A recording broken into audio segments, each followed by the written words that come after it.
Probably the weirdest book ever written by a royal, Spare by Prince Harry, is partly his memoir, somewhat his confession, and partly a love letter, which in some parts almost feels like the longest angry message a drunk has ever sent.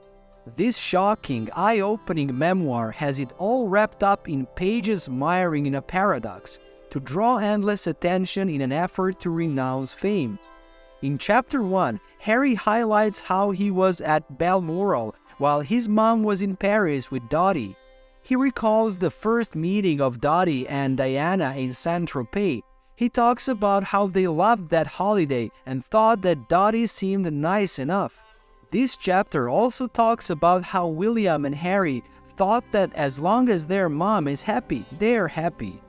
Chapter 2 talks about his memories being choppy. He says how he doesn't remember details of some things, and he also talks about how Balmoral had 50 bedrooms, but he had to share one with William, and how William had the nicer half of the room, and how even Diana called him the Spare. In Chapter 3, he details the night of Diana's death, mentions how Charles came to check on him and William whilst they were eating, and told them to be good because he was going out. He talks about the way Charles woke him up to tell him about Diana's death, and that instead of hugging him, he tried to comfort him. In Chapter 4, he doesn't remember going to church the Sunday his mom passed away, and tells how there were crowds gathered to pay respect on their way back to Balmoral. He says that all he could hear was clicking from the press, and that the clicking got even worse when he reached for his father's hand. Chapter 5 talks about the time Charles, Sarah, and Jane Spencer went to Paris together. He believed that his mom staged the accident and that she was hiding, and talks about William and him being kept away from the TV. He also talks about how Sarah had brought back 2 locks of Diana's hair to give to the brothers. Chapter 6 is about the funeral. He mentioned wanting to cry, however he couldn't.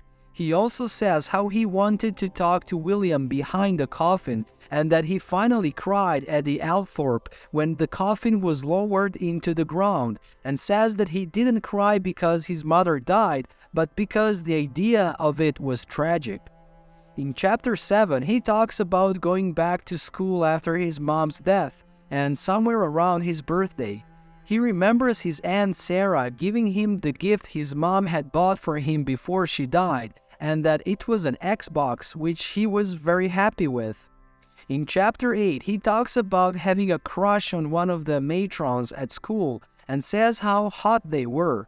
Aside from Pat, who was cold, small, mousy, and frazzled, he also says that her hair was always greasy and that she was empathy challenged. He says how they mocked her, how she laughed sometimes, and how sometimes he managed to make her laugh.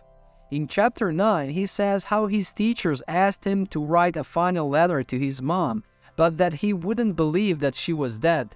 He talks about regretting not speaking longer on the phone with her when she called him the evening before the crash because he wanted to continue to play with William and his cousins. In Chapter 10, he talks about being on a school break and how Charles didn't want him alone in the palace, so he took him along to South Africa.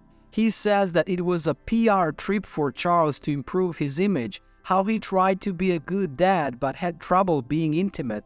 And he says how on that trip he met the Spice Girls and Mandela. Chapter 11 focuses on Charles arranging for them to go to a lodge, sit in camp chairs before a log fire, and learn about redcoats and Zulu warriors from a historian. He said that the trip was a great bonding experience with his dad and that he loved it.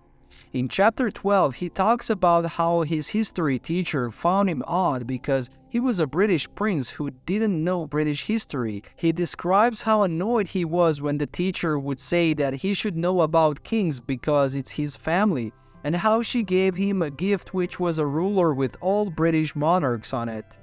Chapter 13 explains how he and his friends used to roam around the corridors of the school after hours, which wasn't allowed, how they would jump over the fence to go to the farm and pick fruit, and how they generally used to get into a lot of trouble and sometimes get caught. Chapter 14 talks about how a patient Charles visited said he himself was the Prince of Wales, which Charles argued with him on, and how Charles joked about nobody being able to tell who is sane, about nobody being able to tell who is POW, and that nobody could even say whether he was his father or not. He says how Charles never mentioned Hewitt, nor his thoughts about him. In chapter 15, Diana said that there were 3 people in the marriage, and Harry tells how she forgot to add him and William. It also talks about the way Charles was horrendously bullied at school, so much so that he nearly didn't survive it and had a teddy to help him cope. He also says that they asked him not to marry Camilla and that the meeting with her was actually leaked by her. In chapter 16, Harry was at Eton, where he didn't feel very clever, so William told him to pretend like they didn't know each other even though they stayed in the same building, because William stayed upstairs with the older boys. Chapter 17 says how Harry didn't enjoy the subjects, but he did enjoy the sports, so he took part in every sport and found rugby helpful to indulge his rage. He was made to carry a tracker and a panic alarm all the time and started smoking cigarettes and weed. In chapter 18, they played cricket indoors, which other students would find annoying because they were trying to work. A friend suggested shaving his head, which he agreed on just for fun, but realized it was a huge mistake once he looked in the mirror, and everyone started laughing. He wanted at least William to support him, but he laughed too. Chapter 19 talks about the unspoken agreement for the press to lay off the boys and let them have their education in peace, which was breached when stories about him being injured at the school started coming out. Then Charlie's office lodged a complaint saying it was bullying. Chapter 20 talks about how people started to label him as naughty because he didn't get good grades, which everyone knew about from his reports. He says he was overmatched with Eden, but that his mom was also a reason. He then highlights his struggle in reading quietly and remembering things. The next chapter talks about how Charles has sent him and William on a safari in Africa, along with their favorite nanny called Tiggy, whom Diana didn't like because she saw her as a possible mother replacement. Chapter 22 talks about the way Harry admired William's minder Marco, how William didn't want to know him in Africa either, and how he wanted to make Marco laugh. The next chapter continues the story by saying how he managed to make Marco laugh by pranking him. He tells a story about how a leopard came to their camp. Harry took a step towards it, and once it walked away, he thought of it as a sign from his mom saying that it was all well. Chapter 24 explains how the royal family wasn't very physical and that even William told him how he needed some space. One night at the camp when the adults were smoking weed, Harry asked to try some and William looked at him horrified. He told them that he was experienced, so they gave him a joint, but actually it was just some basil. The following chapter talks about spending holidays at a family friend's house with their kids.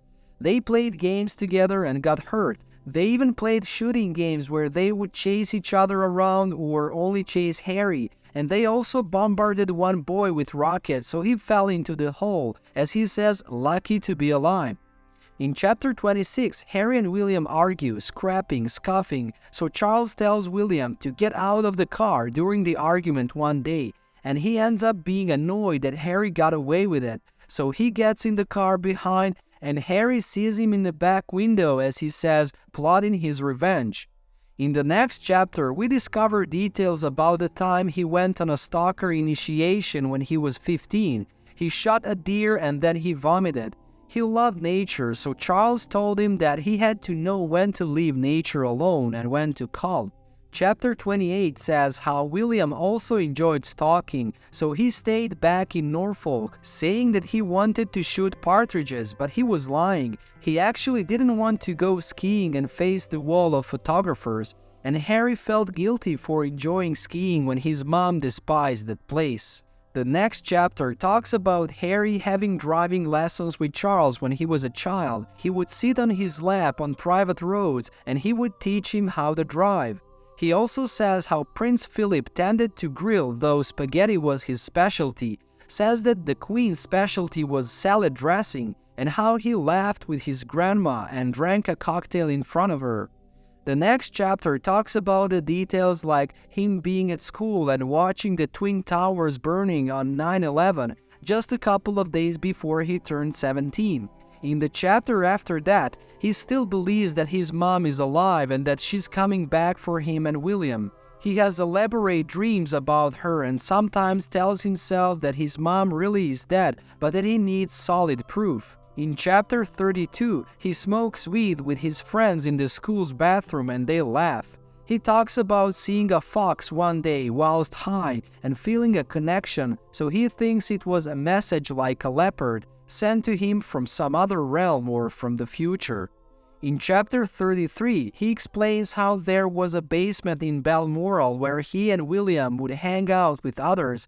They drink, play games, listen to music, and feel at peace in that room. And when William tried to talk about their mom there, Harry changed the subject, which annoyed William, and he also talks about the details of losing his virginity. The other part of the chapter talks about how Marco told him that he was asked to investigate his drug use. Also, the tabloids told Charlie's office, and he said it was all lies. The editor thought that he was an addict. Charles didn't stop the news and instead presented himself to the world as a single dad coping with a drug addict child. The story continues in the next chapter as the editor publishes stories about him being a drug addict and going to rehab, which he didn't go to get treatment for. It was actually a charitable visit. William was angrier about this than Harry, but said that nothing could be done. Chapter 35 talks about how he didn't know Princess Margaret much and that she gave him a biro pen for Christmas. He also says that the Queen had a similar relationship with Margaret as he and William, which was competition, rivalry, and things like that. Then when Margaret died, the ill Queen attended the funeral and died the day after. The next chapter talks about the details of the Golden Jubilee. It explains every detail of the event and the way the scandal was brewing. An editor had a picture of him allegedly doing cocaine, and although this was true, Harry denied it. Harry and the office played the king game, and the editor left as there was no photo. Chapter 37 continues the event to a Jubilee concert. He recalls thinking about how the Queen left Charles and went on a months-long tour, how she probably didn't hug him nor Philip, and how she had earplugs in her ears during the concert and that he wanted to give her a hug. The next chapter talks about Charles having a chat with him about what he wanted to do for Eton while William was at the university. He wanted to be a ski instructor or a safari guide, and Charles says that he couldn't work too hard in fear of outshining the monarch, so he rebelled and wanted the same for Harry. In the second part of this chapter, he gives details of Charles breaking the news of their school friend Heather's being involved in a car crash which proved fatal, and both Harry and William went to the funeral. This brings us to the end of today's video. Don't forget to like and subscribe, and make sure to hit the bell button to get notified when there's a new book summary ready for you.